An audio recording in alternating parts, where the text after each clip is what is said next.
예, 반갑습니다. 방금 소개받은 조중현입니다.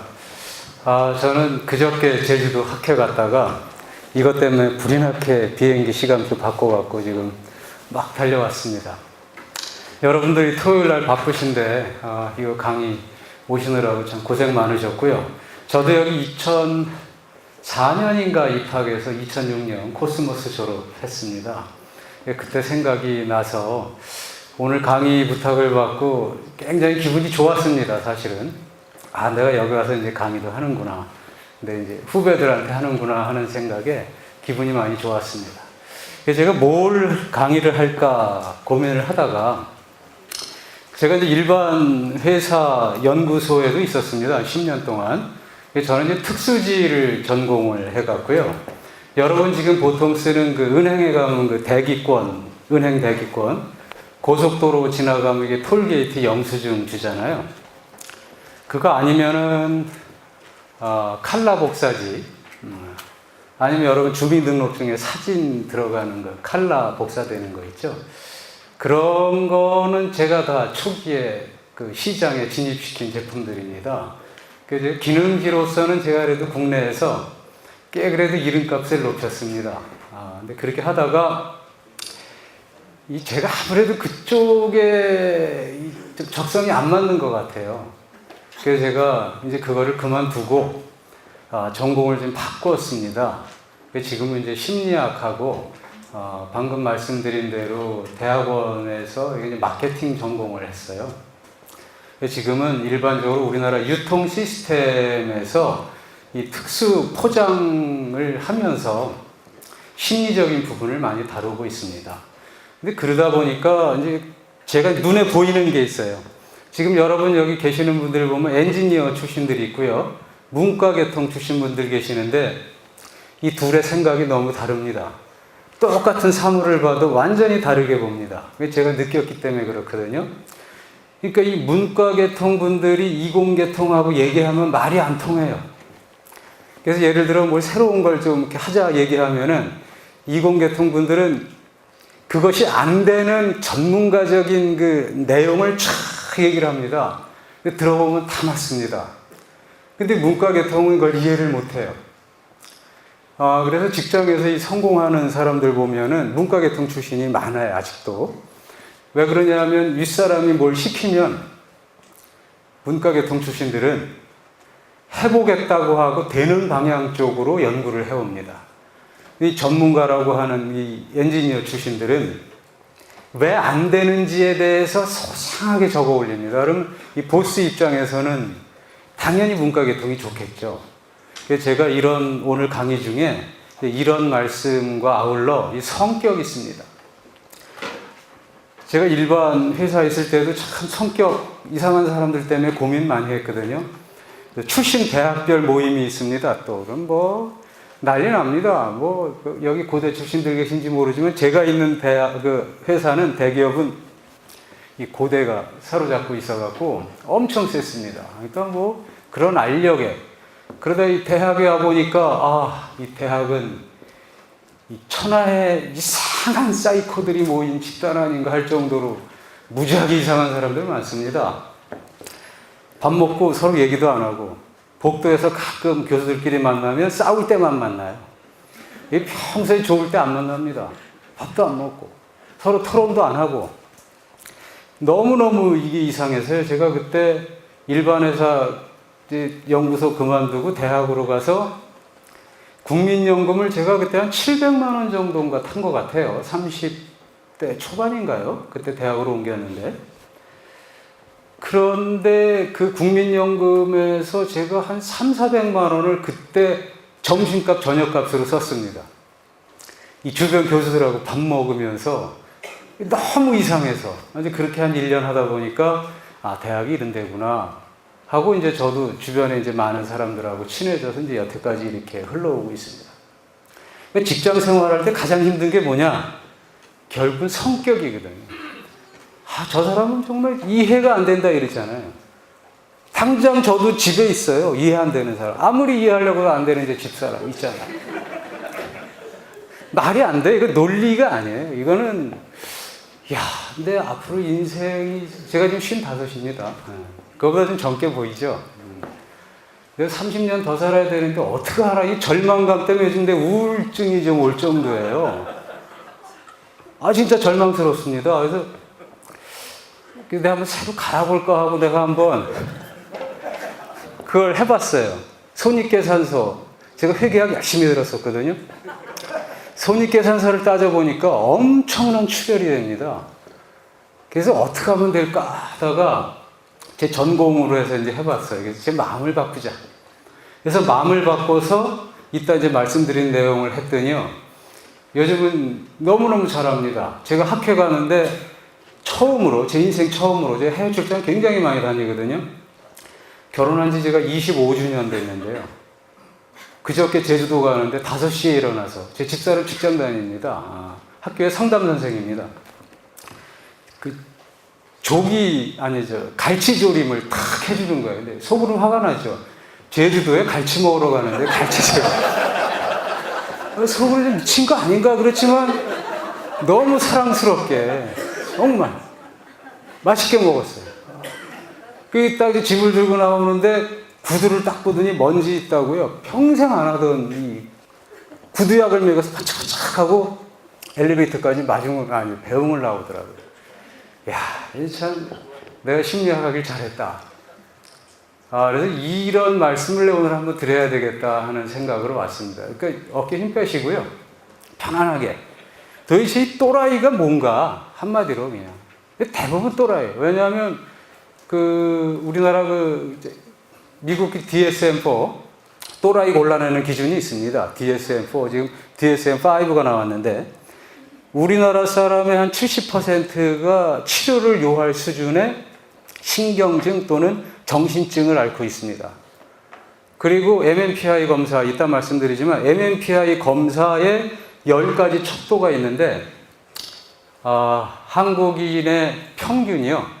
미국의 정신과 상담을 받는 환자 평균하고 똑같습니다. 우리나라. 그러니까 미국 기준으로 보면은 또라이들이 돌아다니는 거예요. 길에 보면. 그리고 집에 있는 사람 탓해야 뭐 하겠어요. 다 또라이. 근데 살잖아요. 그것도 신기해요. 이게 모순입니다. 다 또라이인데 어떻게 사느냐. 여러분들이 잘하고 계신 거예요. 오늘 이게 교육 안 받아도 잘하고 계시는데 이제부터는 이 인간의 성격하고 마음을 여러분이 한 1시간 정도 좀 한번 공부를 해보시면 이렇구나라는 느낌만 갖고 가시면 돼요. 들어오기 전에 진행하시는 분이 조금 일찍 끝내줘야 좋아하신다고 그래서 제가 한 4시나 한 4시 5분 길어야 그 전에는 좀 끝내드리도록 하겠습니다.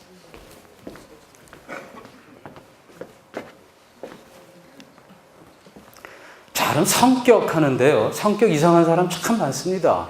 진짜로. 이 성격이 뭐냐 했더니 영어로 이게 이제 퍼스널리티잖아요. 퍼스널리티. 우리말로는 인성, 성격 뭐 이렇게 하는데 이제 주로 성격 쪽으로 많이 번역을 하죠. 근데 이게 이제 그리스어 페르소나에서 온 겁니다. 페르소나는 가면이죠. 가면 쓰고 있는 거예요. 여러분 여기 오면은 다 가면 쓰시잖아요. 굉장히 예의 바르고 공손한데 집 밖에만 나가보세요. 안 그렇잖아요. 굉장히 이상하게 바뀝니다. 그러니까 성격이라는 건 고정적인 게 아니고요. 일반적으로 상황에 따라 달라지는 겁니다. 가면 쓰는 겁니다. 그래서 제가 먼저 회사에 있을 때 결제 받을 때 저를 괴롭히던 상사가 있었어요. 오죽하면 제가 결제 받다가 울은 적도 있습니다. 너무 억울해서. 근데 그걸 어떻게 해소했느냐? 그냥 앞에서 방글방글 대는데 속으로 욕하는 거죠. 그래, 니깐 놈이 뭐하냐, 마음대로 해라. 이제 그러면 굉장히 마음이 편해져요. 그러니까 직장 출근할 때 가면 썼다가 퇴근할 때 가면 쓰고 또 집사람 볼 때 요즘은 또 가면 쓰고 예전에 집사람 볼 때 가면 안 썼는데 요즘 씁니다. 그랬더니 부부관계가 너무너무 좋아지고 제가 갈수록 사랑스럽대요. 근데 저는 왜 그 말을 들으니까 그렇게 무서운지 모르겠어요. 도망도 못 가겠다, 이제. 큰일 났다. 사실입니다. 여러분 마음속에는요, 별 생각이 다 듭니다. MMPI 검사할 때요, 나는 이상한 성행위를 상상해 본 적이 없다. 그거 예스 하면 또라이로 봅니다. 이상한 성행위를 다 생각해야 정상입니다. 그러니까 마음속에 있는 얘기를, 생각을, 나 이러면 안 돼, 그러면 안 돼. 주여 용서하소서. 왜 이 음란한 생각이 나한테 떠올랐습니까? 그러시지 마세요. 이게 당연한 겁니다. 자, 그런데 이 성격이, 이 기질과 상태가 있는데, 이 기질적인 거는 타고납니다. 이 부모님한테서 받는 거예요. 그 다음에 어렸을 때 이 교육에 의해서 3살, 4살 이럴 때 이제 많이 형성이 되고, 이 상태는 상황이 바뀌면은 바뀝니다. 그래서 이제 오늘은 이 기질 문제는 좀 별도로 치더라도 이 상태적인 성격, 상황에 따라서 좀 유연하게 나의 성격을 바꿀 수 있는 그런 부분을 좀 말씀을 드리겠습니다. 자, 우선 여러분이 직장 다니시고 여기 좀 더 잘 돼 보려고 오셨어요. 여학생분 계시는데 몇 기세요? 53기요. 제가 33기입니다. 아직도 33회라고 우리 뭐예요? 1년에 2번씩 저기 콘도 빌려갖고 놀러도 가고 그렇습니다. 해외도 가고요. 지금도 아직 저 다니고 있습니다. 53기요. 평소에 생활을 진실하게 하십니까? 가면 쓰고 하십니까? 네. 평소에도 뭐라 그러면 저요? 막 이래요? 어떠세요? 그죠? 지금 굉장히 다정다감하게 말씀하시는데 다른 데 가면 또 안 그렇잖아요.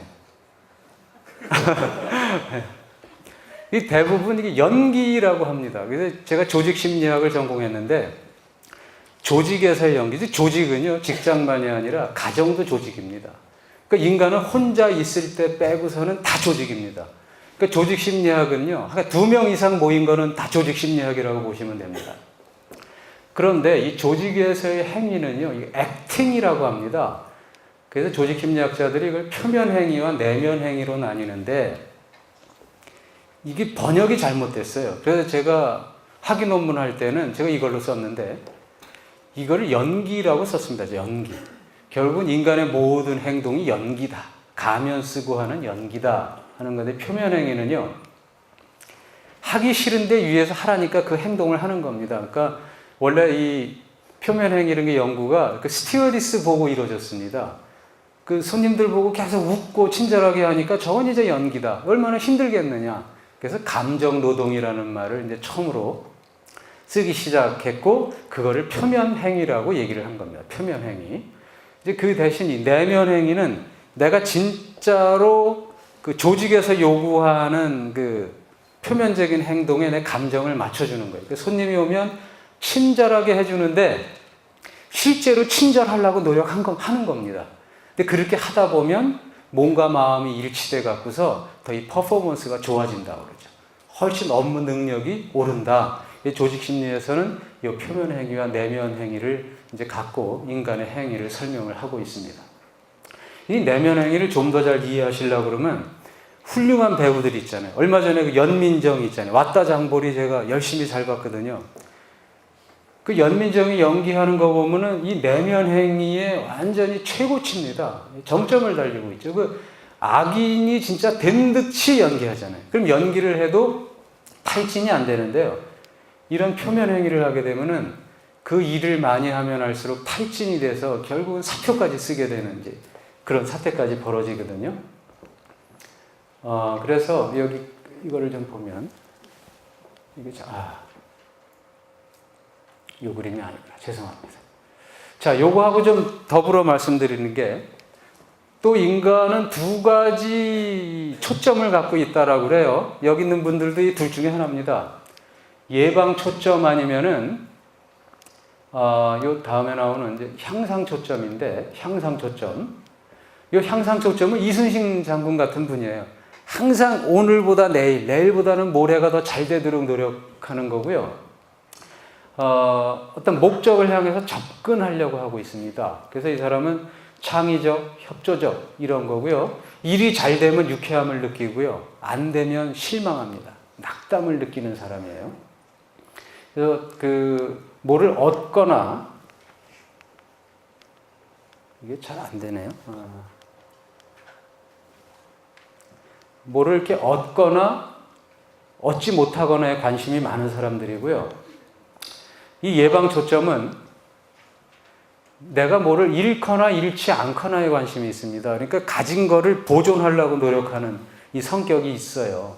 그리고 이 사람들은 회피를 합니다. 이게 뭔 일이 있으면 자꾸 회피하려고 해요. 도망 다니고 있습니다. 도망. 그 다음에 보호, 안전, 책임. 그러니까 이 사람은 자기의 목적이 이루어지면은요, 마음의 편안함을 느낍니다. 기쁨을 느끼지 않습니다. 이 사람들은. 마음이 편안합니다. 그냥. 그리고 안 되면 초조합니다.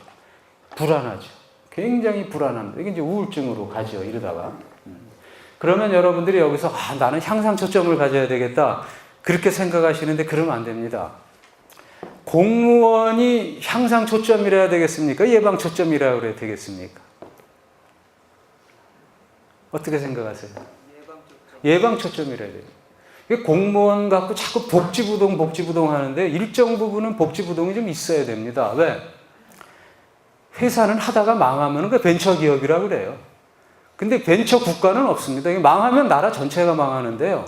예방 초점적인 성향이 비교적 좀 강한 게 낫습니다.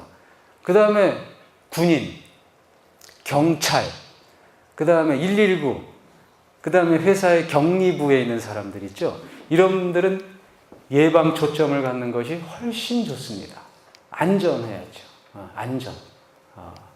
그래서 직장에서는 제가 이제 주장하고 다니는 게 요즘 입사할 때 인성검사를 보는데 이 검사를 안 해요. 그래서 저는 요 향상 초점하고 예방 초점 이 검사 설문을 줘서 이거 한 다음에 이거에 맞춰서 부서 배치하는 것이 오히려 훨씬 업무 능률이 오른다. 그래서 제가 주로 감정 노동자 대상으로 좀 강연을 하거든요. 백화점 직원, 뭐 시장의 상인들.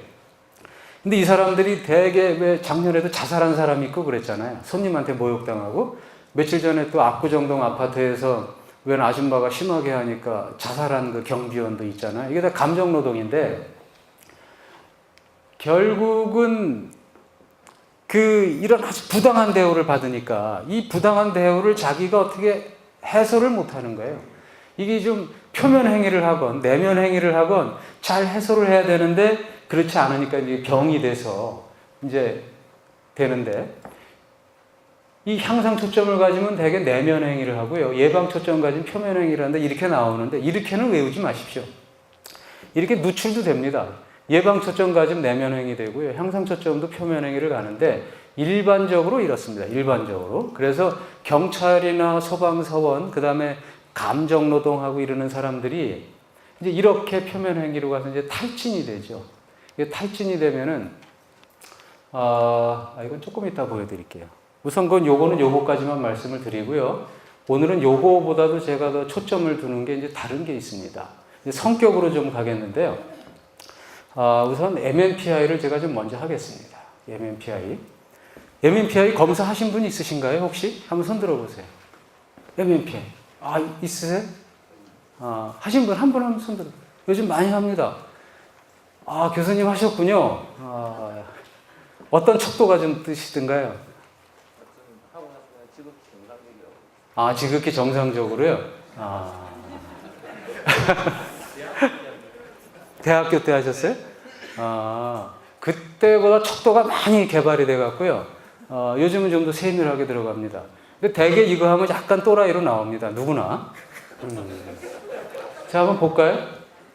이게 이제 임상 장면에서 활용되고 있습니다. 이게 다면적 인성검사인데, 미네소타 멀티페이식 퍼스널리티 인벤토리. 즉, 미네소타 대학 심리학과에서 개발해갖고요. 지금도 엄청나게 돈 벌고 있습니다. 전 세계에서 이거 한 부 쓸 때마다 미네소타 대학으로 돈이 들어갑니다. 네. 그래서 이건 이제 임상 장면에서 주로 정신과 상담을 받으러 가거나 심리치료소에 가면은 이제 이거를 갖고 하지 여러분들이 회사에서 하는 MBTI, 조금 이따 말씀드릴 MBTI 같은 건 아예 안 합니다. 근데 우리나라 이상하게 회사에서 MBTI 하는데 별로 그 가치가 없습니다. MBTI 같은 경우는. 그래서 이 MMPI는 아주 굉장히 좋은 측면이 있어 갖고요. 그 인간의 어떤 행동을 예측하는데 아주 좋은 자료가 되고 있습니다. 그래서 이거는 심리학자들에게 아주 특별한 가치를 부여를 하고 있습니다. 이제 신경증 이건 조금 이따 하고요. 자, 이게 이제 글씨는 잘 안 보이는데 하나씩 제가 한번 설명을 해드릴게요. 10가지예요. 1번부터요. 1번 건강염려증에서 사회적 내향성까지 10개인데요. 여러분이 한번 이걸 보면서 나는 이것이 높을까 낮을까 한번 보십시오. 그래서 이거를 여러분이 오늘 이해하면 내 직장에서, 내 부서에서 같이 사는 사람이 이해가 될 겁니다. 아, 이래서 그렇구나. 그럼 이제 어울려 살 수 있는 거죠. 이 건강염려증은요, 항상 아프다 그래요. 항상 그러고 소화가 안 된다 그러고 아프다 그래요. 여러분 주변에 그런 사람이 누가 있을까요? 선생님 그런 분 있으실 것 같아요. 주변에 전화만 하면 아프다고. 그런 분 안 계세요? 부모님 모시고 계시면 대개 부모님이 그럽니다. 아니면 시골에 계신 부모님 전화 드리면 어머니 어떠세요? 그러면 죽지 못해 살지 뭐 그러면 아프다 그러고 맨날 그럽니다. 그래서 어느 때 너무 아프다 그래서 가보면 멀쩡하세요. 그럼 몇 번 속잖아요. 그럼 전화해도 안 와요. 그럼 이제 어떻게 하십니까? 병원에 입원해요. 그럼 병원에 입원해봐도 멀쩡해. 그러니까 이제 약발이 떨어지니까 응급실로 실려갑니다. 진짜 본인은 아프세요. 근데 검사해보면 하나도 안 아파요. 검사해보면. 그 응급실도 몇 번 이제 속잖아요. 그럼 안 가요. 그럼 어떻게 하시겠어요? 막 자해도 하세요. 뭐 칼로 하고 막 농약도 마시고 이게 악순환이 돼요. 그래서 이런 성격을 가진 사람들은 계속 몸이 아프다 그러면서 이 남을 괴롭혀요. 근데 그 괴롭히는 근본은 뭐냐? 애정 욕구예요. 애정이 부족한 겁니다. 그러니까 사랑을 계속 갈구하는 겁니다. 나도 예전에 결혼 전에 여자가 좀 많이 사귀었었거든요. 근데 보면 일반적으로 아프다는 얘기를 많이 해요. 뭐 머리가 아프다, 뭐 소화가 안 된다 그러는데 그때는 저 여자가 왜 그렇게 아플까 그랬는데 아픈 게 아니라 관심을 끌게. 관심, 건강염려. 여기 있는 그 남성분들 있지만 부인들 아프다고 자주 하잖아요. 진짜 아플 수도 있지만 대개는 건강염려증으로 아픈 거예요. 마음이 아픈 거예요. 실제로 기능 이상 하나도 없습니다. 마음이 아픈데 주로 어디가 아프느냐? 소화기 계통이 아픕니다. 소화기. 온몸에 힘이 없고 소화가 안 되고 머리가 아프고 그러니까 만성 두통, 만성 위염 이런 거에 시달리고 있어요. 이거 한번 예를 들으면 이해가 되실 거예요. 그 어떤 한 분이 상담을 하는데 상담 그 경험이 꽤 있습니다. 집사람도 이제 매일 상담하니까 이제 얘기하고 서로 슈퍼비전이라고 그래서 서로 이렇게 해주고 하는데 고등학교 여선생인데요. 상담소에 왔습니다. 근데 이 여선생은 자기가 그 직장 생활을 못할 정도로 괴로워해요. 어떤 증세를 갖고 왔냐면 자기 성기에서 냄새가 난다는 거예요. 근데 굉장히 이쁩니다. 근데 냄새가 나서 미치겠다는 거예요, 자기는. 사회생활도 안 되고. 그러니까 이제, 괜찮다고, 나는 괜찮다고 그랬더니, 아니라고 그러면서, 그래서 그러면 집에 있는 남편은 뭐라고 그러느냐. 그러니까, 남편은 나한테 익숙해서 냄새를 못 맡는다, 이렇게 얘기를 해요. 익숙해서. 근데 원래 냄새는 많이 나는데, 아들은 뭐라고 그러냐. 아들도 엄마니까 엄마 냄새에 익숙해서 못 맡는다는 거예요. 그러니까 이제 환장하죠. 그럼 직장 생활은 어떻게 하냐 했더니 이 사람이 이제 학교 선생인데 이 사람 9시 출근합니다. 근데 일반적으로 선생님들이요. 8시 반까지는 가야 돼요. 뭐 요즘은 뭐 이제 아침 수업해갖고 8시까지 가고 하지만 그 사람 학교는 독특하게 8시 반인가 봐요. 그럼 이제 9시까지 가면은 제일 나이 많은 선생이 좀 이게 불쾌할 거 아니에요. 그러면 이제 기침을 이러면 이 여선생은 어떻게 생각하느냐 하면은 내 몸에서 냄새가 나서 저러는구나 이렇게 생각을 해요.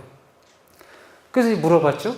그러면 다른 남자 선생들은 어떻게 생각하냐 그랬더니 그렇게는 안 하는데 가끔씩 애들이 교무실에 들어오면은 야, 저 쓰레기 좀 비워 이런다는 거예요. 차마 자기한테는 얘기를 못하고 그 쓰레기를 비워라는 걸로 자기 성기에서 냄새가 난다는 그 표현을 한다는 거예요. 그럼 학생들은 어떠냐? 그랬더니 수업을 들어가면 반장이 이제 차례 열중시 하잖아요. 차례 열중시 하기 전에 창문을 연다는 거예요. 창문을 열고 차례 열중시 하고 인사하고 그러고 닫는다는 거예요. 그러니까 애들도 자기가 냄새가 나서 못 견뎌한다는 거예요. 교탁 밖에서 못 나오고요. 이런 데서 그냥 하는 거예요. 1시간 여기서 못 나오고. 이제 괴로워서 온 거예요. 그러니까 이 관계적 사고를 하죠. 그러니까 지나가다가 누가 수긍되면 내 욕하는 것 같고 이런 행동들을 해요. 이런 분들이. 근데 이분이 왜 이런 생각을 갖게 됐느냐 하면은 워낙 집이 잘 살아요. 기성복을 입은 적이 없어요. 다 무슨 앙드레긴 같은 그런 의상실 같은 데서 입어왔고 했는데 대학 때도 그러고 다니다 보니까 무슨 밥맛이잖아요. 여자친구가 없어요. 남자애들은 감히 접근을 못해요. 그러다 보니까 외롭잖아요. 그러니까 내가 여성적인 매력이 없나 보구나 이런 생각을 하기 시작했어요. 근데 내가 여성적인 매력이 없다라고 생각하면은 못 살잖아요. 자존감이 저하되니까 이게 이제 자살까지 하잖아요. 자존감이 완전히 떨어지면 죽고 싶잖아요. 우울하고. 그러니까 자기가 살기 위해서 나는 남자애들이 나한테 접근 안 하는 것이 여성적 매력 때문이 아니라 성기에서 냄새가 나서 남자들이 도망간다. 이렇게 이제 생각을 바꿔버리는 거예요. 자, 하여간 이렇게 건강염려증 같은 경우는 엉뚱하게 마음이 아픈데 이런 식으로 이제 이게 전환이 돼서 나타나요. 주변 직장에서도 툭 하면 아프다 이러는 분들이 있어요. 뭐 하면 아파서, 회식 갑시다 그러면 오늘 아파서, 이러잖아요. 혹시 저 사람 건강염려증은 아닌가? 이 마음이 아픈 건 아닌가? 이 보듬어 줄 필요는 있습니다. 주변에 아주 굉장히 흔한 거고, 우리나라에 굉장히 많죠. 이제 화병이 또 여기 들어갑니다. 화병. 며느리들. 시엄마한테 어떻게 할 수는 없고, 이게 몸이 아픈 거죠. 자, 이게 이제 우울증이 있습니다. 우울증 여러분 되게 잘 아시죠? 우울증 걸리면 진짜 죽고 싶죠. 여러분 여기 지금 우울감을 느끼시는 분들도 있을 거예요.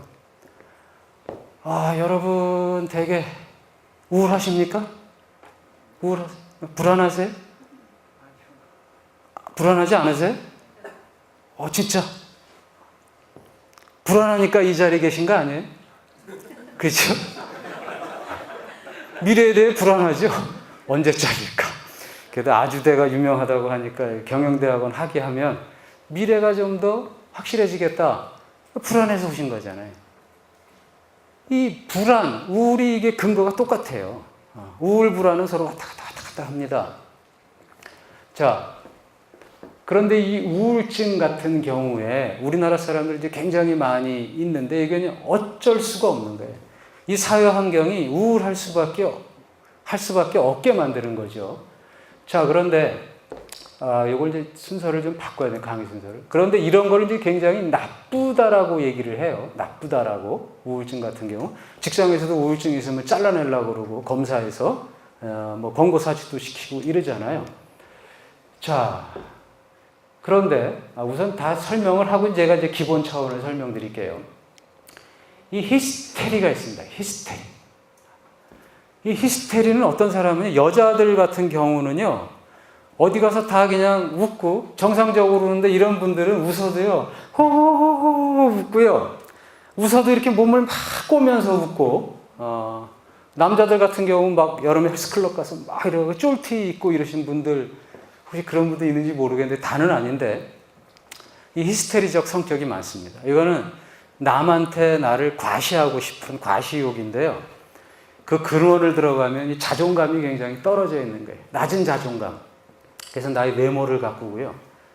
그 다음에 말도 굉장히 사교적으로 하고 남한테 거절을 못합니다. 항상 친절해요. 그래서 성격이 아주 드라마틱합니다. 그래서 이게 연극성 성격장애라고도 얘기를 하는데 굉장히 행동이 연극적이에요.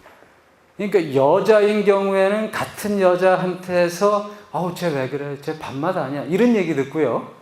남자인 경우에도 저는 뭐야 저거? 이런 얘기를 듣는 분들이 있습니다. 근데 이성 앞에 가면은 너무나 잘하고 화려합니다. 연예인들이 이제 이런 분들이 좀 많아요. 이런 그 히스테리적 성격이. 근데 이게 이 히스테리라는 게 이제 히스테로에서 왔는데 히스테로가 자궁이란 뜻입니다. 자궁. 그래서 이게 이제 16세기 때 여자들이 굉장히 변덕스러운 성격을 많이 했어요. 왜냐하면 여기 코르세를 확 조이잖아요. 중세 때 여자들.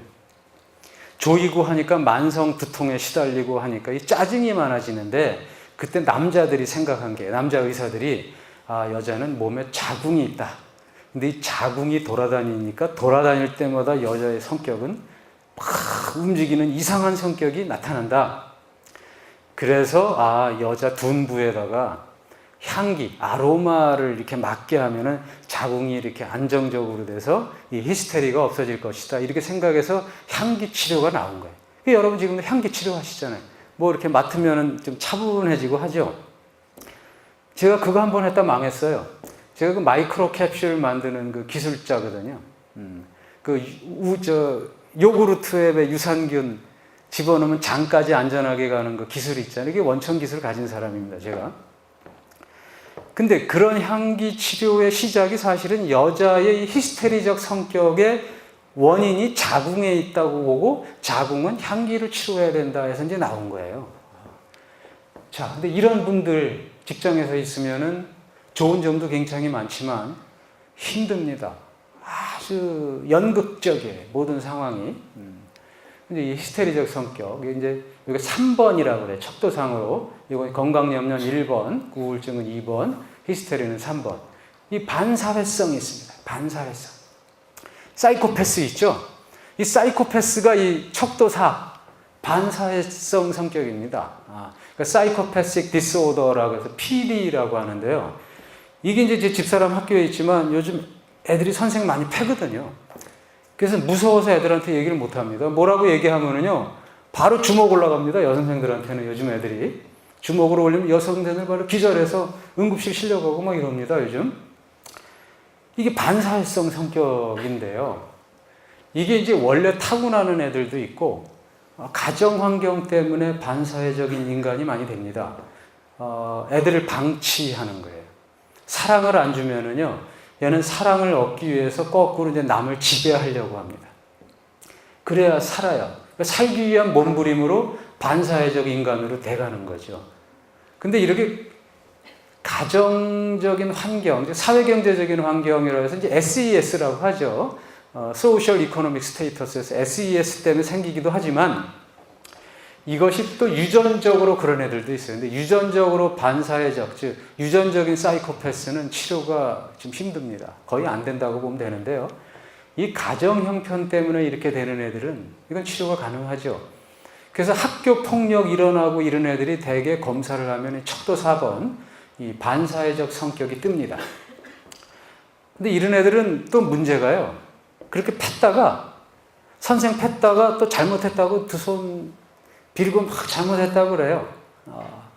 그럼 정말 반성하는 것 같죠? 며칠 있다 또 패요. 이게 왔다 갔다 합니다. 주변에서 그런 분들이 있어요. 남자분들. 집에 와서 술 먹고 마누라 패고 다음날 아침에 백화점에 데리고 가서 옷 사주고 뭐 반지도 사주고 그런 다음에 또 며칠 있다가 또 패고 여자들은 보면은 저 사람은 진짜 나를 사랑하는데 사랑이 지나쳐서 그런가 보다 이렇게 하고 30년 40년 참고 살거든요. 근데 그게 사랑이 지나친 게 아니라 이 반사회적 성격의 특징이 그런 게 많습니다. 이 성격 전환이 탁탁탁탁 됩니다. 자, 이런 부분이 또 있고 그 다음에 이제 5번은 이성성 동성성인데 요 이성성이 높아지면 이제 홍석천처럼 되는 거예요. 이렇게 남자가 그러면은 여성적인 성격이 강화되고 여자가 이 점수가 높으면 굉장히 남성적으로 바뀌는 겁니다. 근데 요거는 어떤 그 임상적인 문제가 있다라기보다는 다른 척도를 이제 설명할 때 쓰는데요. 예를 들어 남자인데 이게 높이 뜨잖아요. 굉장히 시와 문학을 좋아하는 분들이에요. 감수성이 굉장히 높습니다. 근데 이제 이런 분들이 좀 우울증이 있으면 다른 사람보다 더 심각하게 우울해집니다. 이런 분들은. 왜냐하면 멜랑콜리 하거든요. 기본적으로. 그래서 요거는 뭐 이 정도만 설명을 하고요. 이 편집증이 있습니다. 편집증. 이건 남을 그대로 의심하는 거예요. 말 자체가 편집. 나의 편견을 고집하는 겁니다. 편견을 고집. 남의 말 안 듣습니다. 의심합니다. 의심. 아까도 잠깐 얘기했지만 건강염려증에도 뜨지만 여기서도 나오는 게 내가 술자리에 있다가 화장실 갔다 오면 내 욕하는 것 같아서 화장실 못 가는 사람들이 있습니다. 그죠? 근데 실제 욕하는 사람들도 많아요. 같이 이렇게 얘기하다가 딱 나온, 알고 봤더니 제가 어쩌다 욕하는 건 있지만 다는 그렇진 않은데 항상 이렇게 남을 의심하는 이 편집증이 있어요. 근데 이 편집증 중에서도요, 이런 사람들이 이제 어떤 생각을 갖고 있냐면은 자기가 또 항상 옳다고 생각합니다. 그래서 누구를 굉장히 미워하는데요. 걔를 미워하면서 하는 얘기가 걔는 나쁜 놈이기 때문에 내가 미워한다고 얘기하는데 실제로 그게 아니라 내가 미워하는 감정을 그 사람한테 더 씌운 거예요. 그래서 나의 마음이 그 사람한테 갔다가 나한테 반사돼서 오는 거죠. 이게 편집증의 특징 중에 하나입니다. 그러니까 모든 잘못을 다른 사람한테 뒤집어 씌우는데 왜 그러냐? 알고 보면 눈물 나죠. 잘못이 자기한테 있는데 이걸 인정하면 내가 자존감이 떨어져서 자살을 할 지경이에요. 죽고 싶으니까 나의 책임은 없고 모든 거는 다 다른 사람 책임입니다. 시험을 못 봐도 날씨가 안 좋아서 뭐 운전면허 시험보다 떨어지면 내 그날따라 머리가 아파서 이렇게 다 남의 탓으로 돌리는 겁니다. 남의 탓으로. 여러분 우리나라 속담 중에 미운 놈 떡 하나 더 줘라 그런 거 있죠? 여기 우리 저 미운 놈 떡 하나 더 줘라는 속담이 이해가 됩니까? 안 되죠. 혹시 그 미운 놈 떡 하나 더 줘라를 이해하시는 분? 없으세요? 예, 말씀하세요. 용서하라는 얘기 같은데요. 용서하라. 네, 용서하면 자기 마음이 편해지니까요. 근데 용서를 했는데 그놈이 또 나쁜 짓을 해요. 또 용서해야죠. 또 용서해라. 근데 그렇게 되나요? 노력하면 될 것 같습니다. 됩니까? 예수님보다 더 하신데. 예수님은 그 사람이 용서를 빌면 7번씩 70번 용서하라고 했어요. 전제가. 근데 되게 직장에서 보면은요, 용서를 한번 해주면 그거를 핑계 삼아 더 잘못을 저지릅니다.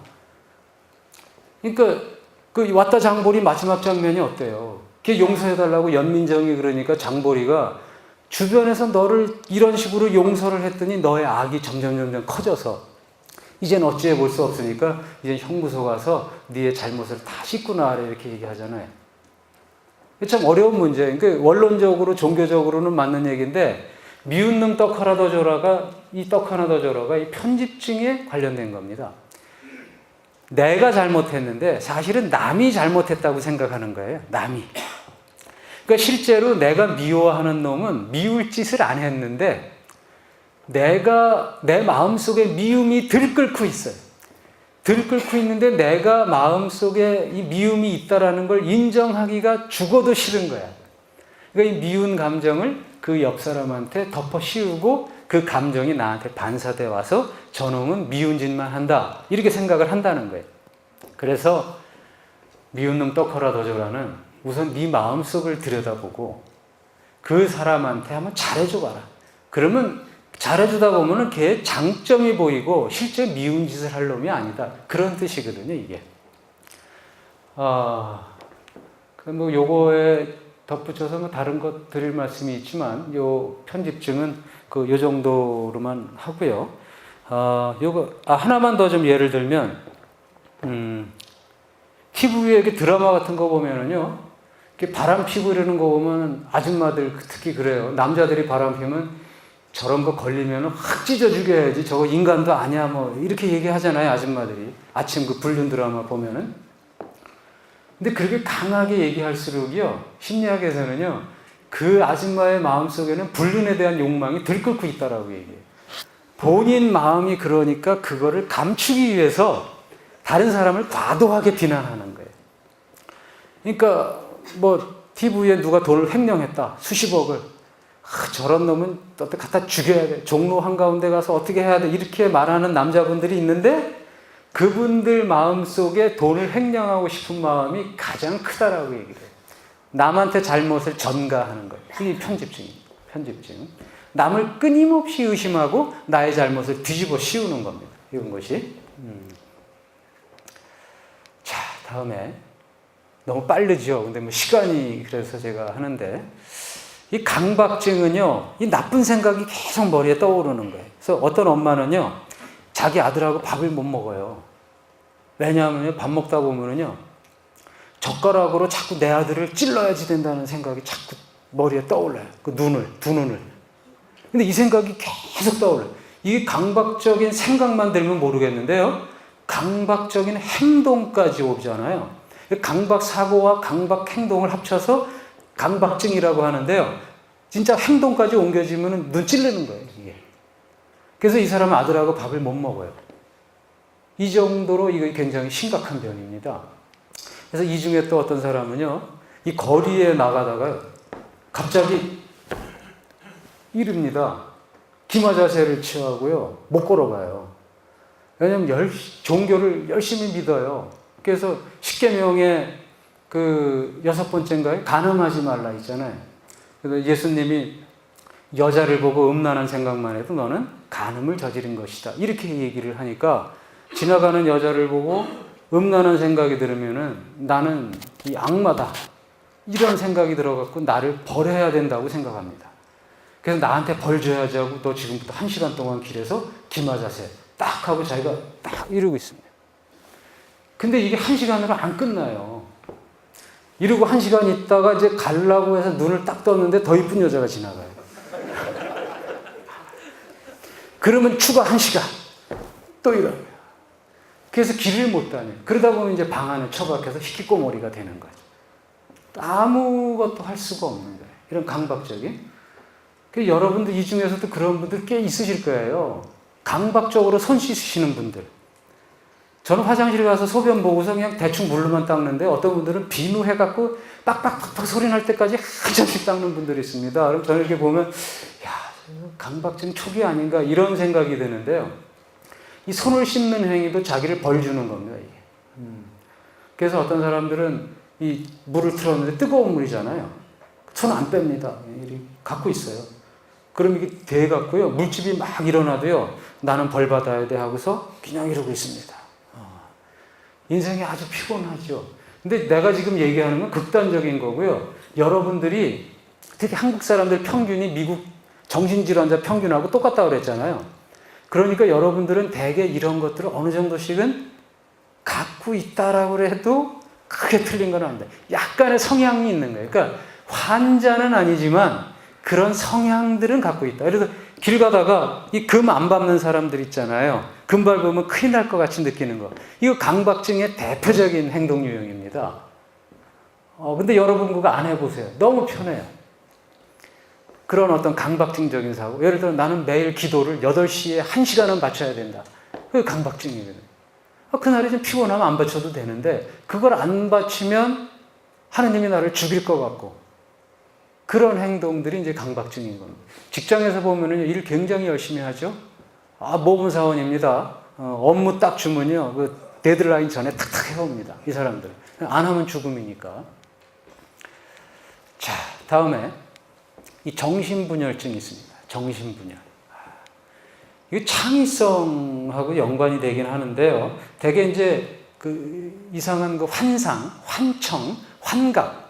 환각은 이상한 맛을 느끼고요, 이상한 냄새를 느끼고, 그 오감으로 느끼는데 정상인이 느끼지 않는 것을 느끼고요. 과대망상증이 있습니다. 그 아인슈타인도 그 정신분열이라고 얘기를 해요. 그래서 아인슈타인은 그 기차를 타고 가다가 기차표를 잃어버리면은요, 아무것도 못했습니다. 왜냐면 내가 기차를 왜 탔는지 모릅니다. 근데 기차표가 있어야 내가 어디 가려고 이거 티켓 끊었구나, 이렇게 알 정도로 이 분열증적 생각이 굉장히 많았다고 그래요.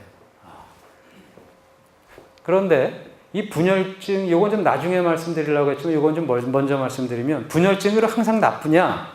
그렇지 않습니다. 그 백남준 그 비디오 아티스트 같은 경우가요, 미국에서 첫 번 공연할 때 이 사람이 비디오 아트라고, 이 사람은 피아니스트였습니다. 뉴욕에서 피아노 연주를 하다가, 열심히 연주를 하다가 그 자기 연밀복에서 망치를 꺼내갖고요. 해머를 꺼내서 피아노를 다 때려 부십니다. 막 미친 듯이 때려 부십니다. 헐떡대고 있는데 뉴욕 시민들이 갑자기 기립박수를 해줍니다. 저건 천재다. 근데 우리나라에서 그랬으면 어떻게 됐을까요? 정신병원에 실려갔죠. 그 자리에서. 근데 미국에서는 그걸 천재라고 인정을 하면서 이 사람이 분열증적 사고를 갖고 있음에도 불구하고 세계적인 비디오 아티스트로 성공한 거예요. 자, 이렇게 정신분열증이 문제는 있지만 굉장히 창조성이 있다. 그 다음에 경조증. 이건 이제 나는 하느님이 된 것 같은 생각을 가집니다. 난 무엇이든 할 수 있어 해서 지나치게 자기의 힘을 믿는 거죠. 굉장히 위험합니다. 근데 일도 열심히 해요. 근데 사고 잘 칩니다. 이런 분들 많아요. 나 할 수 있어. 캔드 스피릿. 캔드 스피릿 하면은 전 대통령이 생각나죠? 난 뭐든지 할 수 있어. 근데 이 캔드 스피릿 굉장히 위험한 겁니다. 해도 안 되는 게 있죠. 당연히. 그걸 인정 안 하고 난 뭐든지 할 수 있어. 이렇게 하는데 그런 분들이 되게 이 경조증. 완전 조증은 아니고요. 약한 의미의 조증입니다. 전지전능감을 느끼는 겁니다. 나는 뭐든지 할 수 있어라는. 마지막으로 사회적 내향성에서 굉장히 샤이한 거죠. 수줍어하고 위축되고 사람들로부터 이렇게 떨어져 나가려고 하는 이 성향을 사회적 내향성이라고 해요. 자, 그럼 여러분들 한번 직장이나 가정에서 한번 보세요. 가정에서 내 배우자, 내 자식들, 그 다음에 직장의 사장님부터 시작해서 동료, 후배들 한번 쭉 보세요. 이 사람은 여기 어디에 들어갈까? 이렇게 보는데요. 내가 오늘 여러분들한테 말씀드리고자 하는 거는 이런 부정적 행동, 제가 지금 말씀드린 이런 이상한 부정적 행동, 이거 말고요. 긍정적 행동에 한번 집중을 해보자는 거죠. 여기에, 긍정적 행동. 자, 한번 요 예를 들어보고 히스테리적 성격이 있잖아요. 이런 분들은 상담을 받으러 와도요, 아주 섹시하게 하고 옵니다. 가슴까지 이렇게 쫙 파여진 옷 입고요. 상담자조차도 유혹합니다. 자기의 성적 매력을 드러내려고 하고요. 아주 이상합니다. 근데 또 예뻐요, 이런 분들이. 근데 이런 분들이 항상 나쁘냐? 그렇지 않죠. 이런 분들이 연예계통에 진출하면은 나름 성공할 수 있고요. 직장에서도 이런 분들이 있으면 굉장히 즐거울 수가 있어요. 그래서 일반적으로 여러분들이 검사를 받으러 가서 문제 있는 성격이 뜨잖아요. 그러면 상담자가 심각한 얼굴을 하고 이런 분이 있으니까 한번 병원에 가서 한번 치료를 받아보시면 어떻겠습니까? 이렇게 권할 수도 있어요. 근데 잘못하면 큰일 납니다. 그래서 제가 오늘 그런 말씀을 드리려고 하는데 그러지 말고 이 척도 10가지를 임상적으로 봐서 문제가 있다고는 하지만 긍정적인 부분이 굉장히 많다. 그리고 기본 차원이 뭐다. 이걸 알고 계셔야 되는데, 자, 건강염려증의 기본 차원은요, 컨서베이션이에요. 현 상태를 유지하려는 거예요. 환경운동가들 이거 재보면요, 굉장히 높습니다. 환경운동하는 사람들. 4대강 이런 거 반대하고, 이런 분, 병적이라는 게 아니라, 이 환경에 대한 염려, 이 사회에 대한 염려, 굉장히 강합니다. 사회적 책임감 투철해요. 굉장히. 그래서 이런 기본 차원이 컨서베이션이기 때문에 직장에서도 이런 분들이 있는 게 좋습니다. 이런 분들을 MMPI 해갖고요. 너 문제 있으니까 앞으로 몇 달 이내에 사표, 아니면 정신과 치료받고 그 전제 조건으로다가 낮이지 않으면은 아웃, 낮이면은 계속 발령 내줄게. 이런 식은 문제가 있다. 그래서 컨서베이션이니까 어떤 직장 내 안정성을 위해서는 이런 사람들을 요소에 좀 배치를 하는 것이 좋겠다라고 제가 말씀을 드리고 싶은 겁니다.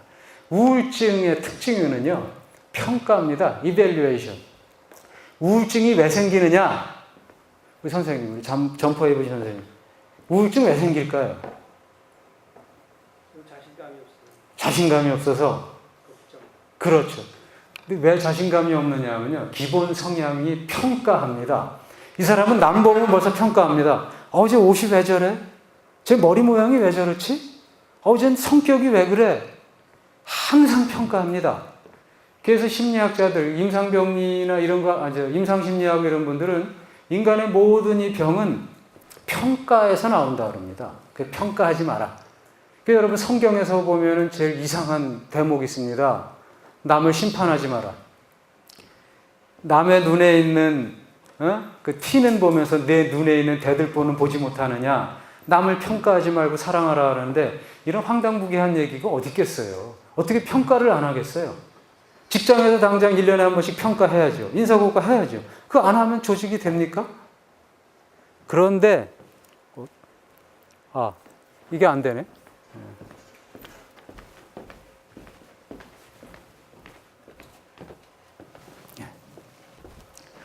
그래서 제가 성경의 그 구절 갖고 고민 굉장히 많이 했어요. 제가 옛날에 신부 되려고 대학 때 고민 많이 했다가 도저히 여자 문제가 해결이 안 돼갖고 때려치우지 않고 결혼을 했는데, 그래서 지금도 여자한테 잘해요. 그 여자의 귀함을 알기 때문에. 하여간 이 평가라는 문제가 굉장히 힘들어요. 심판하지 말라고 하는데 과연 이게 가능한 얘기냐? 근데 무슨 얘기냐 하면은 평가해야죠. 평가를 하는데 나의 기준을 갖고 먼저 보지 말고 무비판. 그러니까 나의 선입견을 세우지 말고 있는 그대로 관찰하고 그 관찰을 결과로 그 사람을 평가하라는 거죠. 평가하지 말라는 얘기가 아닙니다. 우선 사랑의 느낌으로 관찰한 다음에 평가해라. 그런데 이 사람들은 왜 병이냐? 자기의 시각을 갖고 판단합니다. 항상 쟤 왜 저래? 이런 식으로. 쟤 이상해. 근데 다 자기 기준이에요. 그 얼마나 괴롭겠어요. 내 마음하고 다르니까. 그 여러분 앞으로 평가하셔야 됩니다. 냉철한 평가가 필요한데요. 선입견을 갖고 그렇습니다. 선입견. 선입견을 가지면 그때부터 인간이 불행해지기 시작하는 겁니다. 자, 히스테리. 이 사람의 기본적인 정서는요, 표현입니다. 굉장히 익스프레시브하죠. 굉장히 활발합니다. 저녁 퇴근 때 되면은, 자, 우리 오늘 가서 뭐 어디에서 뭐 먹을까? 그러고 막 이렇게 썰레발이 떠는 사람들 있죠. 이 히스테리적 성격입니다. 헬스클럽 가서 막 근육 이렇게 하고 탁 쫄티 입고 다니고 다 그런 건 아닌데, 하여간 이런 분들도 직장에서 역시 필요하다. 굉장히 필요하죠. 회사 야유회 가면은 사회도 보고, 그죠? 아주 재밌잖아요. 물론 아주 사이코가 될 정도만 아니면 이런 것이 어느 정도 높다. 앞으로 척도를 여러분 해석할 때 이게 이제 그 T 점수로 환산합니다. 통계 점수로. 여러분이 그 통계표 받습니다. 혹시 그 통계표를 갖고 계신 분이 있으시면요. 이게 65점이 넘으면은 상담 치료를 좀 받아야 됩니다. 근데 65점이 아니고 그냥만 60에서 65점 사이다 하면은요. 이런 성향이 있고 그거를 잘 여러분이 개발하면은요. 아주 뛰어난 사람이 될 수도 있다는 증거가 되는 겁니다. 자, 그럼 이제 반사회성. 이건 자기 주장이 강한 거예요. 자기 주장. 그래서 여기 보면 에너제틱하고요. 진취적이고 모험심이 강하고 사교적인 겁니다. 리더십 있는 분들이 되게 그래요. 나를 따르라. 나를 따르라. 그리고 자기의 영역을 침범하지 않는 한 굉장히 관대합니다. 이런 분들이. 전두환 한번 생각해 보세요. 자기의 영역을 침범만 안 하면 이분처럼 관대한 사람이 없죠. 그 주변 측근들한테 존경받잖아요. 멋진 리더. 정말 뛰어난 분. 그런데 내 뜻하고 반대됐다 싶으면 굉장히 가혹해지는 성격으로 바뀝니다. 이게 역치라는 개념을 쓰는데요. 여러분 깡패 영화 보잖아요. 그러면 거기에 그 조직의 보스가 굉장히 멋지지 않아요? 옆에서 피가 튀고 막 총탄이 날아와도 딱 버티고 있잖아요. 너무 멋있잖아요. 나도 이해를 못했는데 이 반사회성 높은 사람은 이 역치가 높아요. 행동의 역치가 높아서요. 이 역치라는 거는 내 마음이 뭘 보고서 이 괴롭다 좋다라는 느끼는 이 문턱값이에요. 근데 이게 너무 높아서요. 웬만한 걸 느껴도 느낌이 없고요. 사람이 옆에 죽어가도 느낌이 별로 없어요. 역치가 높다라고 그래요. 이런 분들을. 그러니까 얼핏 보면 대담하고 관대하고 리더십이 있는데 문제는 그 사람의 어떤 영역을 건드리거나 그 사람이 좌절감을 느끼면은 엄청난 괴물로 바뀐다는 거예요. 이것이. 직장에서 여러분 한번 상사를 생각해 보세요. 혹시 우리 상사는 이런 분이 아닌가? 이런 성향이 있지 않느냐 하는데 많습니다. 근데 한국 사람들이요. 이 반사회적 성격을 가진 리더를 좋아해요. 뭐 다는 아닌데요. 굉장히 강한 권위를 갖고 카리스마를 갖고 찍어 누르는 거 있죠. 이 반사회적 성격들이 카리스마가 있습니다. 그래서 이런 남자한테 여자가 뿅 갑니다. 나쁜 남자. 아주 독특하잖아요. 근데 좋아해요. 남자들도 나쁜 여자 좋아합니다. 아주 뭔가 익사이팅, 짜릿하잖아요. 그런데 그 역치를 넘으면 이제 큰일 나요. 그래서 연애 때 굉장히 매력을 느껴 결혼했는데 결혼하고 나니까 이건 괴물하고 결혼하게 되는 결과가 빚어지는 거예요. 이 반사회성 이런 모습이 있는데 하여간 그게 너무 지나치지만 않으면 굉장히 훌륭한 사람이다. 조직 내에서도 관리만 잘하면 훌륭한 리더로 이런 사람들을 키워낼 수가 있다 하는 거죠. 제가 오늘 계속 드리는 말씀은 이런 거를 병리적으로만 여태까지 봐왔는데 이게 이제 2014년 따끈따끈한 논문이에요. 제가 다 연구한 건 아니고 2014년 논문 따끈따끈한 걸 보니까 이런 식으로 앞으로 MMPI를 해석해야지 병리적으로 보면은 이거는 큰 의미가 없다. 앞으로. 이제 반사회성은 아니 이성성 동성성은 뭐 다 아시는 거고요. 편집증 같은 거는 이거 회사에서요. 감사 부서 같은 데 배치하면은 아주 뛰어납니다. 경찰, 국정원, 인콰이어링에 항상 조사하고 탐색하고 남의 뒤 캐고 뒷담화하고 이런 사람들이에요. 편집증. 그러니까 인베스티게이티브, 조사하고 큐어리어스, 호기심 많고 퀘스처닝, 질문하고 디스크리미네터리하고 이렇게 요거 차이점을 잘 분간해냅니다. 다른 그림 찾기에 굉장히 잘하죠. 이런 것이 있기 때문에 역시 필요한 사람이다. 다음에 강박증. 굉장히 조직적인 사람입니다. 시스터매틱해요. 일을 시키면은요, 딱 데드라인 맞춰갖고 그 스케줄 쫙 짜갖고서 아주 잘합니다. 그러니까 여기 나온 것처럼 강박증이 굉장히 강박적이고 뭐에 사로잡힌 것하고 뭐 허례허식적이고 이상한 것 같지만 이런 조직적이고 컨버전트 띵커라고 해요. 어떤 답을 잘 찾아냅니다. 자, 이거의 해결책이 뭘까요? 하면 해결책 굉장히 잘 찾아냅니다. 강박적 사고가. 그러니까 이렇게 길 가다가 이렇게 기마자세하고 이러는 애들이 직장에서도 필요 없느냐? 아닙니다. 어떤 문제 해결을 할 때 굉장히 잘합니다. 조직적으로. 이 재미들이 없으신가 봐요. 많은 분들이 주무시는데, 하여간 뭐 편하게 주무시면서도 한번 어렴풋하게 들어보세요. 그러니까 이게 참, 하여간 성격이, 하여간 좀 더 진행을 해보겠습니다. 그래? 다행입니다. 나도 자존감이 이렇게 별로 안 높아갖고요. 칭찬받으면 좋습니다. 인간의 모든 질병의 원인이 자존감 저하라고 그래요. 자존감만 되찾으면은 뭐든지 할 수 있다고 그러죠. 자, 정신분열증은 이제 상상력이에요. 여러분, 아인슈타인이 수학 못한 거 아세요? 아인슈타인 수학 못한 거 아세요? 미국의 그 원자탄 만드는 프로젝트 이름이 뭐죠?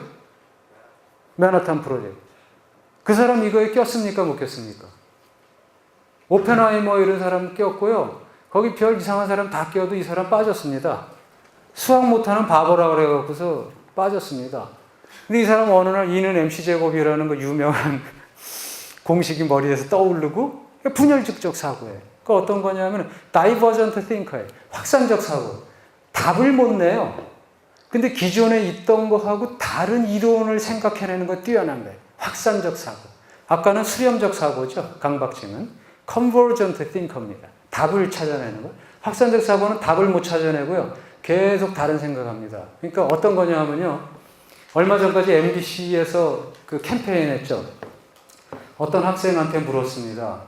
얼음이 녹으면 뭐가 되지? 그랬더니 학생은 봄이 됩니다. 하면서 이런 창의성 교육을 시켜야 된다고 얘기를 하는 거 보고 깜짝 놀랐습니다. 그러니까 우리나라 수준이 이거밖에 안 되는구나. 걔는요. 분열적 사고를 하는 애예요. 그 애는 창의성하고는 다릅니다. 여러분, 창의성은요, 전문가한테서 나옵니다. 원래, 그러니까 우리 실생활에 진짜 필요로 한 창의성은요, 전문가한테서 많이 나옵니다. 그렇게 얼음이 녹으면 봄이 된다고 얘기하는 건 확산적 사고예요. 아주 기존의 관념하고 완전히 다른 얘기를 하는 겁니다. 즉, 과학이면 과학의 어떤 패러다임을 바꾸는 그런 정도의 영향을 주는지, 직장에서 공정 개선을 하거나 아니면 새로운 신제품을 만들어내거나, 근데 완전히 새로운 신제품이라는 건 없죠. 되게 조금씩 발전하죠. 이건 전문가가 하는 거고요. 여기서 얘기하는 확산적 사고는 완전히 다른 얘기를 하는 겁니다. 얼음이 녹으면 봄이 된다라고 얘기하는 거는요, 똑똑하고 창의성 있는 게 아니라 조직심리학에서 그런 애를 뭐라고 하냐면 눈치 없는 애라고 합니다. 맥락적 사고를 못한다고 그래요. 이거는 여러분 오늘 한번 배워가세요. 다 직장들 다니시니까.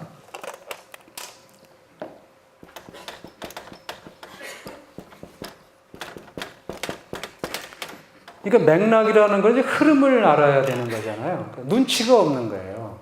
근데 이 맥락적 사고를 하게 되면 답은 당연히 어떻게 유추가 돼야 되느냐면, 선생님이 나한테 이거를 물어보는 거는 지난번 시간에 탐구 시간에 얼음이 녹으면 물이 된다라고 했으니까 그 답을 원할 거야라고 그 답을 얘기하는 게 맥락적 사고입니다. 근데 이 분열증적 사고를 가진 애들은 그걸 잘 못해요. 동떨어진 얘기를 합니다. 근데 그걸 창의력이라고 얘기하는 거 보고 제가 아주 깜짝 놀랐거든요. 그래서 이제 이 맥락적 사고 하시는 분들이요, 직장에서 성공 잘해요. 이런 사람들이 뭐 잘할까요? 아부를 잘합니다. 근데 조직 심리학에서는 아부라고 안 합니다. 그거를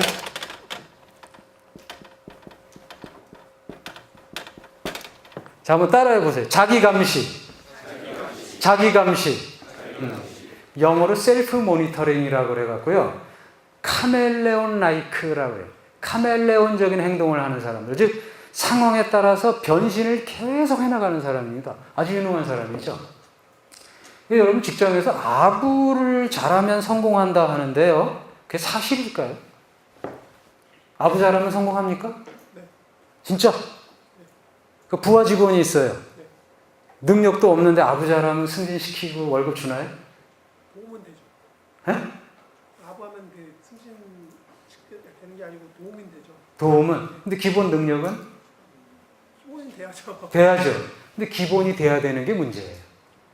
옛날에는 기본이 안 돼도 아부를 잘하면 돌아갈 수 있는 사회였지만 이제는 안 그렇죠. 그러니까 미국도 승진하려면 미국도 똑같습니다. 윗사람이 낚시 좋아하잖아요. 미국에도 낚시합니다. 미국에도 윗사람이 이사 가잖아요. 가서 도와줍니다. 근데 걔네는 그거를 우리처럼 아첨이라고 그러는 게 아니라 셀프 모니터링을 잘한다. 즉 카멜레온적인 인간이다라고 해서 직장에서 굉장히 뛰어난 사람입니다. 이런 얘기하면 저놈이 있어 그러지만 여러분 생각해 보세요. 내 부하 직원이 나한테 아부만 하고 일을 안 한다. 이쁘게 보일까? 그렇지 않아요. 기본 능력을 되는데 아부를 한다는 거는 직장에 왔을 때 안테나를 나한테 맞춰서 굉장히 눈치 있게 행동하는 거죠. 다른 말로 맥락적 사고를 하는 사람이에요. 근데 이 분열증적인 친구들은 맥락적 사고를 안 하니까 직장에서 왕따가 되죠. 여러분, 왕따가 되는 성격이 있다라고 얘기를 해요. 실제로. 근데 그 위험한 말 같은데 그대로만 들으시면 안 돼요. 직장 왕따가 왜 발생하느냐? 왕따 성격이 왕따를 당해요. 근데 왕따 성격이라고 해서 왕따를 시키는 게 잘못이죠. 그죠? 그 성격을 받아줘야 되는데 이런 애들이 맥락적 사고를 못해요. 왕따. 근데 히스테리성, 히스테리. 항상 남한테 친절을 베풀고 이런 사람들이 있잖아요. 이런 사람들은 왕따 안 당하죠. 그러나 누가 마음은 편할까요? 분열증 애들이 마음은 편합니다. 남이 보기 안 됐지 걔네들은 본인은 너무 행복합니다. 하루하루가 해피해요. 이 세상이.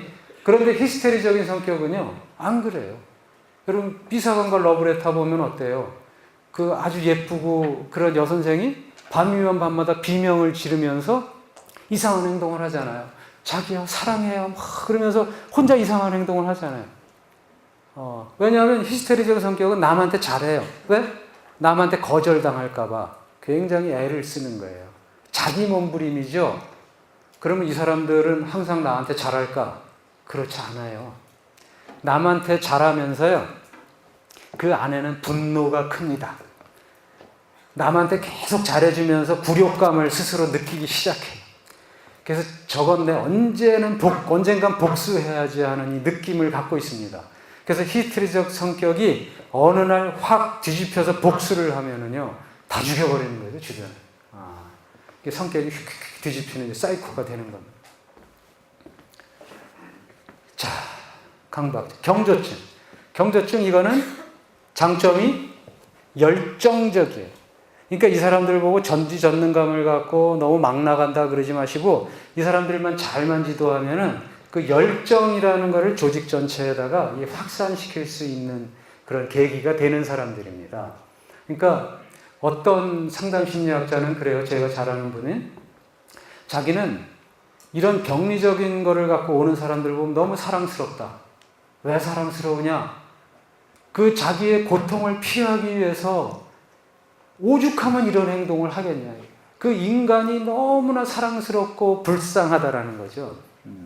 그러니까 그런 시각으로 보면은 사랑스러운 거죠. 다른 인간이. 그래서 원수를 사랑하라. 불교에서는 원수조차 만들지 말라 하는 것이, 이런 주변에 이런 또라이들이 있는데 이 또라이의 기본을 들어가 보면은 나를 인정받고 싶어서, 사랑받고 싶어서 하는 다 눈물겨운 투쟁이거든요.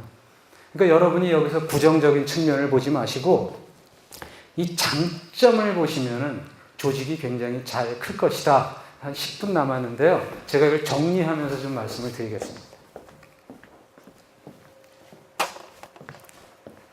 제가 원래 이렇게 딱딱하게 강의하는 사람이 아닌데, 이거 한 3시간짜리 강의인데 빨리 하다 보니까 좀 이렇습니다.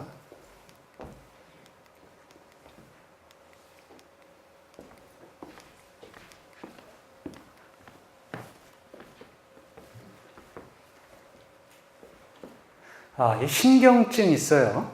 근데 신경증은 아까 그 척도 중에서요, 그 정신분열하고 경조증 있잖아요. 그 정신증인데, 그거 빼고는 신경증이라고 해요.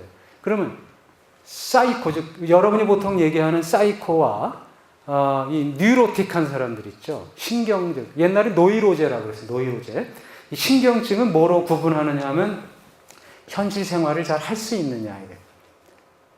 직장도 다니고 이러면 신경증이에요. 그러니까 직장에서 일반적으로 또라이로 비치는 사람들은 신경증이에요. 정신증은 아닙니다. 자, 그러면 이런 신경증은 뭐냐 하면은요, 여러분이 이제 환경에서 혼란과 괴로움을 느낍니다. 근데 언제 느끼느냐? 어렸을 때. 어렸을 때 이제 이거를 느끼잖아요.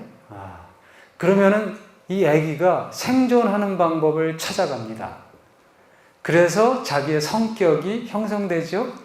주로 그 프로이드 이론에 의하면은 뭐 구강기, 그 다음에 뭐 구강기 다음에는 항문기, 항문기 다음에 남근기 이렇게 얘기하죠.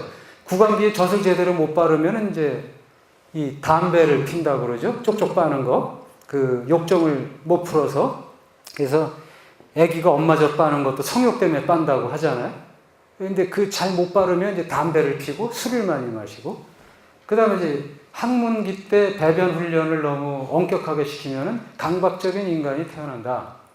근데 우리나라는 배변 훈련을 잘 안 시키는데 한국 사람들은 강박증이 이렇게 많지는 않아요. 근데 강박증이 세계에서 제일 많은 나라가 어딜까요? 우리 바로 옆에 있습니다. 일본. 그 일본은 왜 강박증이 생기느냐? 어렸을 때 환경입니다. 일본은 방이 뭐죠? 바닥이? 다다미. 근데 일본 다다미하고 한국의 그 강화도 화문석하고 뭐가 다르냐 하면 다다미가 더 촘촘합니다. 근데 거기다가 애가 똥을 싸보세요. 그러면은 닦여도 잘 안 닦여요. 그러면 바늘 갖다 하나씩 파내야 돼요, 똥을. 그러니까 엄마들이 지겹잖아요. 그러니까 애들이 똥을 싸면은요, 강하게 혼냅니다, 엄하게. 배변 훈련을 엄격하게 시킵니다. 그러니까 애들이 엄격하게 크죠. 쫀쫀하죠, 아주. 치밀하죠. 일본 애들하고 여러분 거래하시잖아요. 얼마나 치밀합니까? 약속 잘 지키죠? 그 MMPI 검사하면은요, 강박 굉장히 높게 뜹니다, 일본 사람들이. 그러나 살잖아요. 인정해주니까.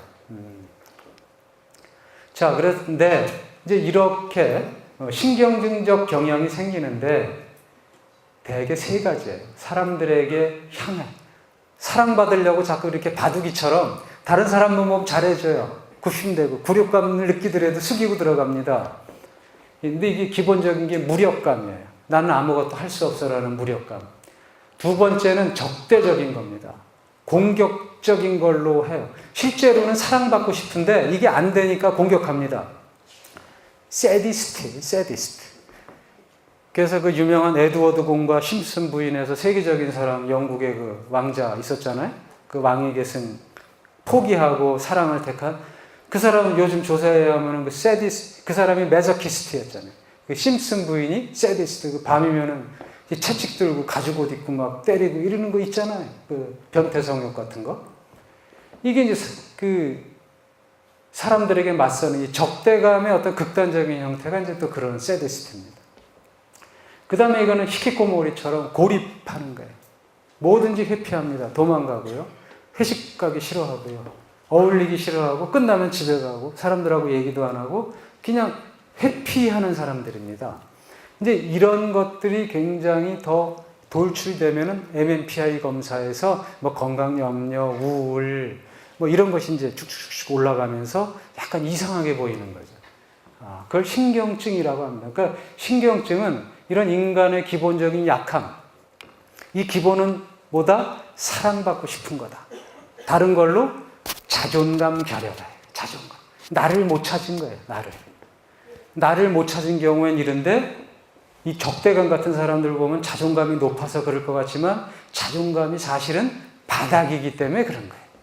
그럼 앞으로 나한테 못되게 구는 사람들 보면은 사랑스럽잖아요. 오히려. 요거에 곁들여서 한마디 말씀드리면 여러분 스톡홀름 증후군 아시죠? 아세요? 한번 말씀해 보세요. 스톡홀름 증후군.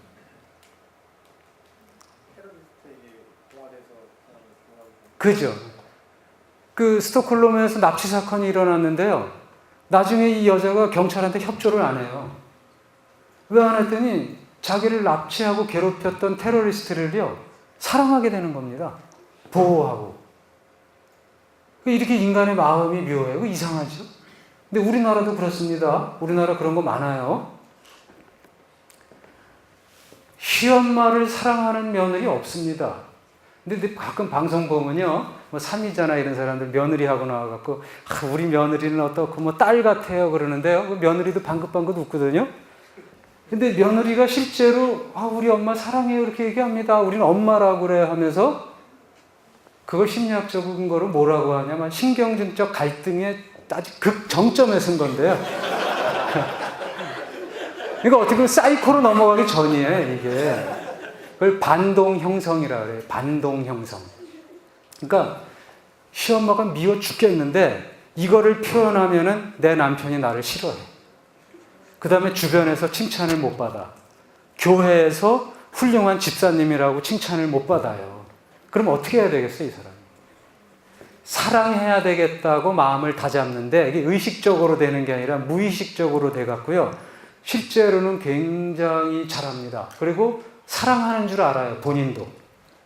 근데 어느 날부터 몸이 계속 아파요. 소화도 안 되고, 머리도 아프고, 자살하고 싶고, 그래서 이제 미국 정신의학회에서 이거를 사우스 코리아에서 유별나게 발병하는 특이한 병, 화병, HWABYUNG, 화병. 그런데 우리나라 여자들이 대개 이 반동 형성이 많이 있습니다. 여자를 비하하는 건 아니고요. 그냥 여자들의 성형이라는 것이 남들하고 잘 지내려고 합니다. 그 심리학적으로 사회화가 잘 돼 있다 그래요. 사회화가. 여자들은 처음 보는 사람하고도 얘기 잘 하잖아요. 뭐 언니 동생하고. 그런데 그렇게 하다 보니까 내 감정을 그대로 표현하면은 그 집단에서 아웃되니까 무의식적으로 사랑해야 된다고 생각해서 진짜 사랑하는 것처럼 행동하는데 속은 골마가는 거죠. 반동 형성. 이거보다 더 끔찍한 사례가 있어요. 상담을 하다 보면 우리나라에 대개 중학생, 고등학생, 제 집사람이 중학생, 고등학생 상담 많이 하는데 친아버지한테 성폭행 당하는 경우가 너무너무 많아요.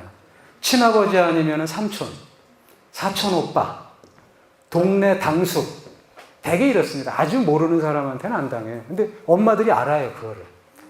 아는데 얘기를 안 해요. 왜? 그거 얘기를 하는 순간 가정은 깨지니까. 그런데 그 애들 상담하면 너무 힘든데요. 얘네들이 아빠를 사랑한대요. 그게 무슨 걸까요? 얘는 어렸을 때 성폭행을 당하고 그 생각을 하는 거예요. 내가 이거를 얘기하고 아빠를 미워하고 이러기 시작하면은 이 세상에서 나를 걷어줄 사람이 하나도 없다. 나 학교를 누가 보내주고 내 옷을 누가 사줄 것이냐. 이 어린애가 10살짜리 11살짜리 여자애가 이런 생각을 합니다. 그러면서 무의식적으로 자기를 성폭행한 아버지를 사랑하기 시작합니다. 그것도 열렬히. 진짜로 사랑한다. 우리 아빠. 근데 이제 이게 상담 회기가 9번, 10번 이렇게 넘어가면은 그 놀라운 사실을 발설하기 시작하죠. 이 성폭행 당한 거를. 그것이 반동 형성이에요. 반동 형성. 리액션 포메이션이죠. 리액션 포메이션. 상황이 안 되니까 살아나고 말. 아까 미운 놈 떡 하나 주기 있죠. 투사를 설명했죠. 이걸로도 설명이 돼요. 왜 옛날에 미운 놈 떡 하나 더 주라고 그랬냐. 미운 놈을 미워할 수가 없어요. 옛날에는. 왜 그랬을까요? 주변이 다 친척이에요. 제가 어렸을 때 한 집에서 10촌까지 살았습니다. 제가 춘천에 제가 박사마을에서 태어났거든요. 그 신혼여행 그 신혼부부들이 많이 와요. 하루 자고. 거기 가면 제 이름이 있습니다. 제가 박사학위 2개잖아요. 자랑스러운 서면을 빛낸 인물. 텔레비도 꽤 나왔었어요. 뭔 얘기하다가 뭔 얘기하다 그랬죠? 박사마을 하니까 흥분하네, 내가. 뭔 얘기였죠? 예? 미워할 수 없는, 그죠? 10촌까지 살았거든요. 근데 내가 어떻게 당숙 아저씨를 미워할 것이며 제재당숙 아저씨를 미워할 거예요? 안 되잖아요. 근데 밉잖아요, 사실은. 그러면 스스로 체념하죠. 사랑한다고. 그래서 옛날에 생존 기법으로 미운 놈 떡 하나 더 줘라가 뛰어난 심리학자였던 거예요, 한국 사람들이. 응? 그러지 말고 너 반동 형성해라. 반동 형성하면 네가 진짜 사랑한 것 같다. 그래서 그 효자들이 부모님 죽으면은요, 대성통곡하고 죽는 거 보고 진짜 효자였어 그러는데 효자가 아니라요. 반동 형성하는 그 죄책감 때문에 자기 가슴을 치고 우는 거잖아요. 이게. 내 이렇게 부모님을 미워했는데 다른 사람들은 나를 효자라 그랬구나. 그리고 땅을 치며 우는 거예요. 이 말이 제 말인 것 같죠? 우리나라 사람들 우리나라 학자 말을 안 들어요. 그래서 제가 이제 그렇지 않다라는 걸 말씀을 드릴게요. 이 융이라는 사람은 인간 존재에 반대되는 경향을 강조해 갖고요. 누가 여성적이면요, 똑같은 강도로 그 안에 남성이 있습니다. 남성이 있고, 사고적이고 아주 추론이 강한 사람은 안에 굉장히 감정적인 성향이 있는데 이것이 갈등을 일으킨다 그래요. 그래서 밖으로 드러나는 그 성향을 보고 우리는 성격이라고 얘기를 해요. 뭘 알 수 있느냐? 저 사람이 내성적이다 하면은요, 그 안에 같은 강도로 외향적인 성격이 그대로 있는 겁니다. 그럼 여러분들은 어떤 상황이냐? 이게 갈등이 비교적 잘 조정이 되는데 조정이 안 되는 사람들이 이제 병원 가고 이러는 거예요. 문제를 일으키는 거예요. 그러니까 인간의 마음속에는 선과 악이 항상 공존한다. 이 갈등을 잘 다스려야 정상적인 사회생활을 하는데, 그러나 가끔씩 잘 조정이 안 되는 정신증으로 가지 않고 그냥 신경증적인 단계에 머물러 있는 사람들은 직장에서 그 사람을 그냥 인정을 해주면 뛰어나게 조직의 수행력은 오를 것이다. 아프리카에는 미친년이 없어요. 우리 옛날에 가끔 길에 가다 보면 미친 여자들 많이 돌아다녔잖아요. 아프리카에는요, 노동력이 부족해서요, 미쳐도 집에서 같이 일해요. 아무 문제 없습니다. 살아가는데. 결혼도 하고 다 잘 삽니다. 그냥. 그거를 보면 우리나라도 어떻게 해야 될지가 이제 감이 잡히죠. 조금 4시 5분에 끝낸다 그러는데 한 3분만 아주 중요한 얘기 제가 하고 끝내드리겠습니다.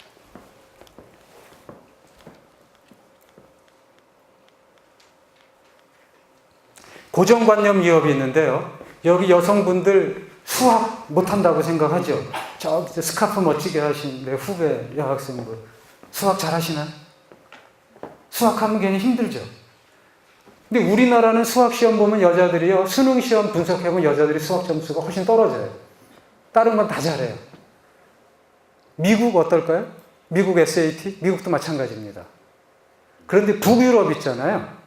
그 백설공주가 태어난 스웨덴, 덴마크, 노르웨이, 핀란드 이런데 여자가 수학을 잘합니다.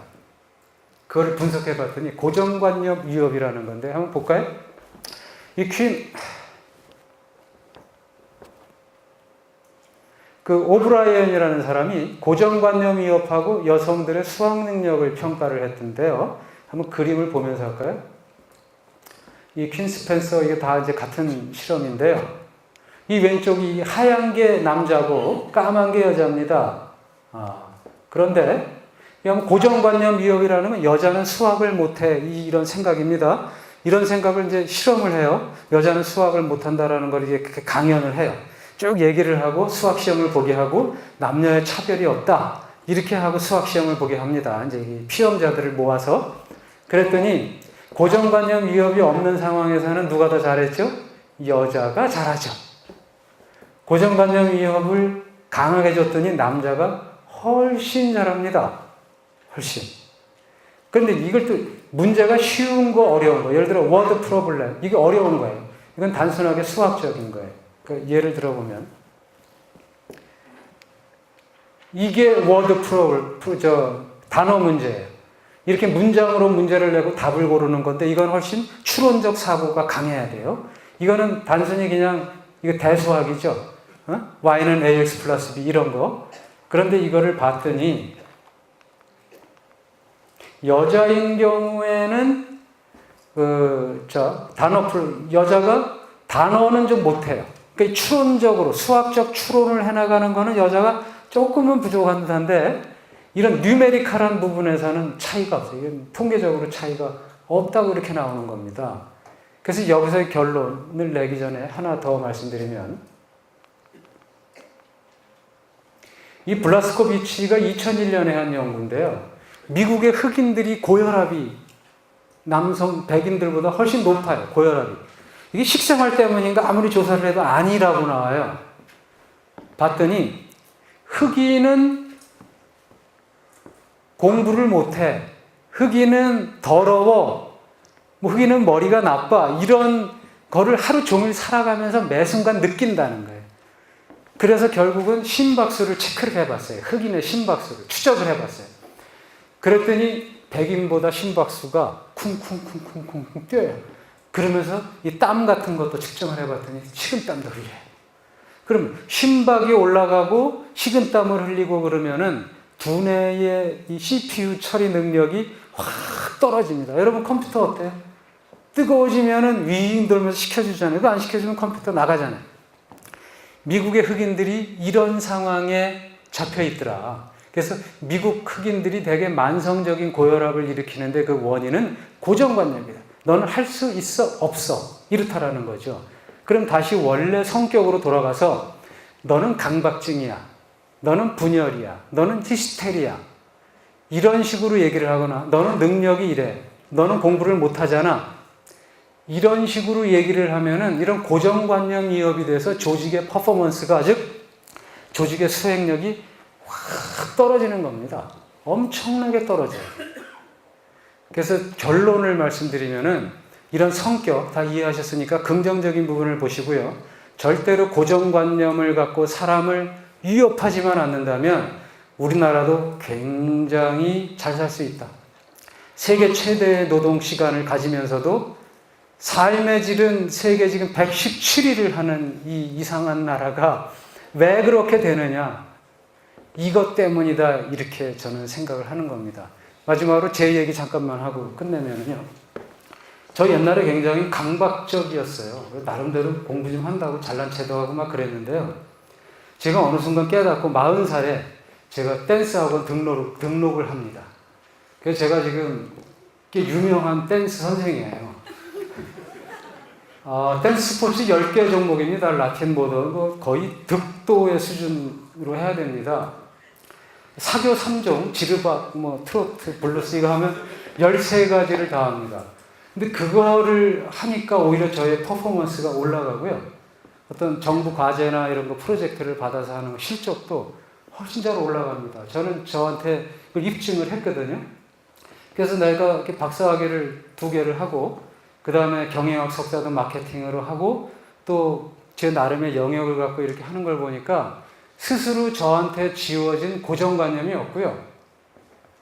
저처럼 이렇게 약간 좀 평가 잘하고 우울적인 생각을 하고 이런 사람이 나는 좀 이상한 놈 아닌가라는 거를 머릿속에서 스스로 빼고 그 남들이 편견을 갖고 있는 그 댄스라는 영역에 도전을 해보니까 오히려 더 좋더라. 그래서 제가 영광스럽게 이렇게 33기, 한참 나이 많은 제가 또 후배들 앞에서 이렇게 강의할 수 있는 영광도 누리게 된 것 같습니다.